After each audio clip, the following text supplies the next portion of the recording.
पा रहे हैं झारखंड के मुख्यमंत्री हेमंत सोरेन प्रधानमंत्री का स्वागत करते हुए और इंतजार करती हुई वहां की जनता, जिनको एयरपोर्ट की सौगात और साथ ही साथ में कई और परियोजनाओं का शिलान्यास और लोकार्पण भी पीएम करेंगे। बिल्कुल, प्रधानमंत्री लैंड कर चुके हैं यहाँ पर देवघर में और अब वो एयरपोर्ट पर एयरपोर्ट का उद्घाटन करेंगे। उसके बाद एम्स का भी उद्घाटन करने के बाद वो सीधे बाबा धाम का जो सबसे प्रसिद्ध मंदिर है बाबा बैद्यनाथ मंदिर, वहाँ पर पहुँचेंगे और वहाँ पूजा अर्चना करेंगे। और अभी हम वही मौजूद हैं बाबा बैद्यनाथ धाम में, यहाँ पर मौजूद है। और देखिए यहाँ की तस्वीर देखिए, बड़ी संख्या में जो यहाँ पर लोग हैं वो प्रधानमंत्री की एक झलक के लिए यहाँ पर बैठे हुए हैं। सुबह से ही ये नज़ारा है, यहाँ पर बड़ी संख्या में लोग बैठे हुए हैं। ऐसे में जो सुरक्षा व्यवस्था में जो लोग लगे हैं, चाहे पुलिसकर्मी हो चाहे एसपीजी के जवान हो, वो इन लोगों से रिक्वेस्ट कर रहे हैं कि आप लोग यहाँ से हट जाएं, क्योंकि जब प्रधानमंत्री आएंगे तो पूजा अर्चना करने के बाद अलग अलग मंदिरों में भी वो घूमेंगे। और देख पा रहे हैं आपकी जो रेड कारपेट लगा है, यहीं पर प्रधानमंत्री घूमेंगे। लेकिन जो पंडा समाज या आम लोग जहाँ बैठे हुए हैं वो इस बात पर आ रहे हैं कि हम लोग हटेंगे नहीं, चूँकि यहीं पर वो लोग रहते हैं तो कहाँ जाएं। तो ये कहा जा रहा है, लेकिन पुलिस के तरफ से इन्हें समझाने की कोशिश हो रही है। लेकिन अब देखिए यहाँ पर जब प्रधानमंत्री पहुँचेंगे अब से थोड़ी देर बाद, उसकी पूरी व्यवस्था यहाँ पर की गई है। एक मंच भी आप सामने देख रहे हैं, जहाँ पर जो प्रधानमंत्री जब यहाँ पर पहुँचेंगे तो इस मंच पर बैठेंगे और यहाँ पर उनका स्वागत भी किया जाएगा। और उसके बाद ये गर्भगृह में जाएंगे, जो बाबा बैद्यनाथ का जो मंदिर आप देख पा रहे हैं, इसके गर्भगृह में जाएंगे और वहाँ पर एक टीम है पुजारियों की जो उनको पूजा कराएंगे वहाँ अंदर।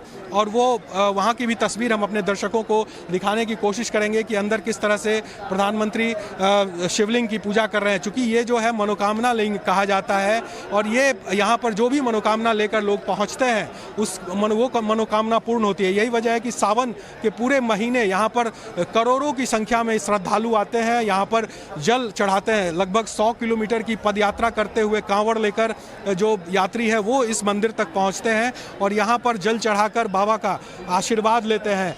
और जो भी मनोकामना होती है उनकी ये कहा जाता है कि वो पूर्ण होती है। अब चूंकि प्रधानमंत्री इस ज्योतिर्लिंग के पास आ रहे हैं, यहाँ पूजा पाठ करेंगे, वो निश्चित तौर पर एक उत्साह जो है वो लगातार हम अपने दर्शकों को दिखा रहे हैं। जो पंडित हैं यहाँ पर, पुरोहित हैं, तमाम लोग खुश हैं और लगातार इस कोशिश में है कि प्रधानमंत्री की एक झलक उन्हें मिले। इस कोशिश में ये तमाम लोग लगे हैं। हमारे साथ देखिए कई यहाँ पर पंडा समाज के लोग। आपके पास हम वापस यहाँ पर लौटेंगे। निशिकांत दुबे इस वक्त यहाँ पर कुछ कह रहे हैं, उनको सुनवा देते हैं। पहले इस मंदिर में अछूत का प्रवेश कराया।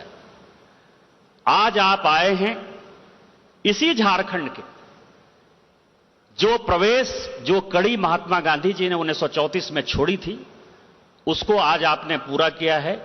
इस देश के अनुसूचित जनजाति की आवाज द्रौपदी मुर्मू जी को आपने, जो कि झारखंड की हैं, क्योंकि 1936 तक उड़ीसा और झारखंड और बिहार ही था, बिहार का अंग था। उनके बाप दादा सभी इसी झारखंड के हैं। उनको आपने राष्ट्रपति बनाया है। मैं उसके लिए आपका हार्दिक अभिनंदन और धन्यवाद देना चाहता हूं कि आपने महात्मा गांधी की कड़ी को आगे बढ़ाते हुए माननीय द्रौपदी मुर्मू को बनाकर आज इस भूमि में प्रवेश किया है।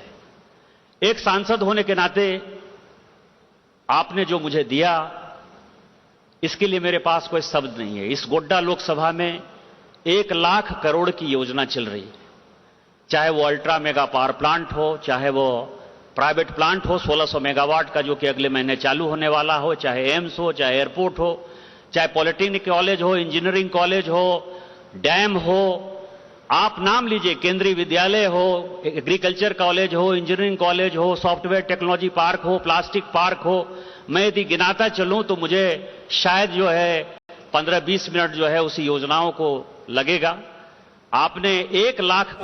और साकेत लगातार हमारे साथ बने हुए हैं। साकेत, ये एयरपोर्ट अगर हम इसकी यहाँ पर बात करते हैं, सिर्फ झारखंड ही नहीं, बिहार की बात करें, बंगाल की बात करें, तमाम लोगों के लिए बहुत ज्यादा सुविधाएं पहुंचाने वाला होगा, जिसका इंतजार लंबे वक्त से था।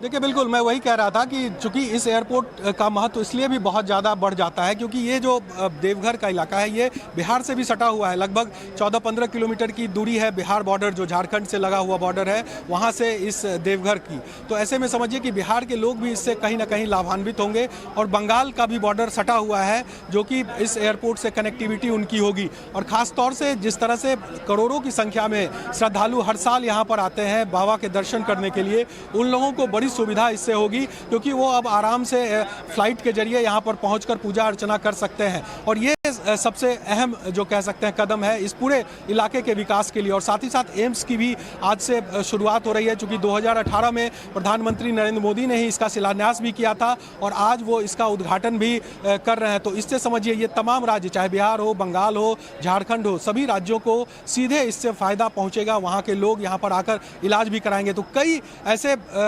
फायदे हैं जो कि इस योजनाओं के उद्घाटन और शिलान्यास से झारखंड और बिहार और बंगाल के लोगों को मिलने जा रहे हैं। लेकिन एक जो धार्मिक महत्व है इस पूरे इलाके का वो सबसे महत्वपूर्ण माना जाता है। ज्योतिर्लिंग है, 12वां ज्योतिर्लिंग है बाबा वैद्यनाथ का ये ज्योतिर्लिंग, जहां पर आज प्रधानमंत्री पहुंच रहे हैं और यहां पर पूजा अर्चना भी वो करेंगे। ये सबसे महत्वपूर्ण माना जा रहा है। और इस चीज़ के विकास को लेकर जैसे कि बनारस में आपने देखा कि किस तरह से प्रधानमंत्री ने पूरे बनारस का कायाकल्प किया, जैसे मंदिर को पूरा कॉरिडोर बनाया गया और पूरी तरह से उसकी खूबसूरती बढ़ाई गई। अब कोशिश होगी कि देवघर की भी खूबसूरती उसी तरह से बढ़े क्योंकि ये भी एक ज्योतिर्लिंग है और यहाँ पर बड़ी संख्या में जो धार्मिक भावनाओं से ओतप्रोत होकर लोग यहाँ पर पहुँचते हैं और अपनी मनोकामना को लेकर ये यहाँ पर पहुँचते हैं। पूरे सावन महीने 30 दिनों तक बड़ी संख्या में श्रद्धालु यहाँ पर पहुँचकर जलाभिषेक करते हैं बाबा का और 100-100 किलोमीटर पदयात्रा करके, कांवड़ यात्रा करके यहाँ तक लोग पहुँचते हैं। तो ये एक अपनी